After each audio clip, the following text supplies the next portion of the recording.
महिला बाल विकास मंत्री पंकजा मुंडे या 206 कोटींच्या साहित्य खरेदी प्रकरणी अडचणीत येण्याची चिन्ह आहेत। कारण एसीबी अर्थात लाचलुचपत प्रतिबंधक विभागाने या प्रकरणाची दखल घेतली आहे। पंकजा मुंडे यांच्या खात्याच्या प्रधान सचिवांना याबाबत एसीबीने स्पष्टीकरण मागवले आहे। शाळकरी मुलांसाठी वस्तूंची खरेदी करताना पंकजा मुंडे यांनी एकाच दिवसात 25 आदेश काढून 206 कोटींची खरेदी केल्याचा आरोप आहे। या घाईमध्ये काही निकृष्ट दर्जाच्या साहित्याची खरेदी झाल्याचं तसंच नियमांचं उल्लंघन झाल्याचा आरोपही होतोय।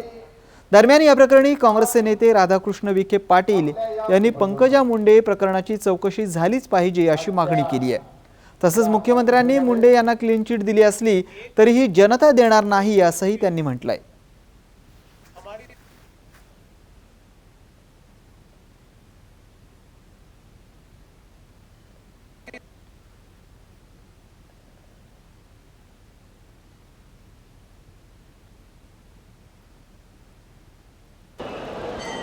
काँग्रेस पक्षानं एसीबीकडे आता तक्रार नोंदवलेली आहे। या बाबतीमध्ये एकूण जे प्रायमा फेसिया जे दिसतंय की एकाच दिवसामध्ये 25 शासन निर्णय पारित करून जी घाई कशा करता केली त्या एवढी खरेदीमध्ये शासन सांगता आम्ही सगळ्या नियमात केलेलं आहे, मग त्याच्यामध्ये एवढी घाई करण्याची आवश्यकता नव्हती।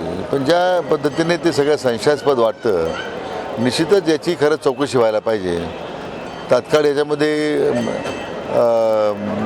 SITच्या मार्फत करा, CBI मार्फत करा आणि याच्यामध्ये शासनाची विश्वासार्हताच खरं आता प्रश्नचिन्ह त्यांच्या बाबतीत प्रश्नचिन्ह तयार झालेले आहेत। एकामागून एक प्रकरणं पुढे येतात। मुख्यमंत्र्यांनी तर काल क्लीन चिट दिलेली आहे त्यांच्या मंत्र्यांना क्लीन चिट देण्याचं, पण त्यातून त्यांनी क्लीन चिट म्हणजे काही जनता क्लीन चिट देणार नाही। म्हणून निश्चितच याची CBI एन्क्वायरी झाली पाहिजे। जे काही येईल तो सत्य समोर येऊ द्या ना। येत्या अधिवेशनात त्याच्यावर आवाज उठवा। हो, निश्चितच विरोधी पक्ष म्हणून आमची तर शेवटी जिथं जनतेच्या पैशाचा प्रश्न आहे तिथं निश्चितच विधानसभेमध्ये त्याच्याविरुद्ध जिथं भ्रष्टाचार झालेला आहे त्याच्या विरोधात तर विधानसभेमध्ये आम्ही हा प्रश्न लावून देऊ।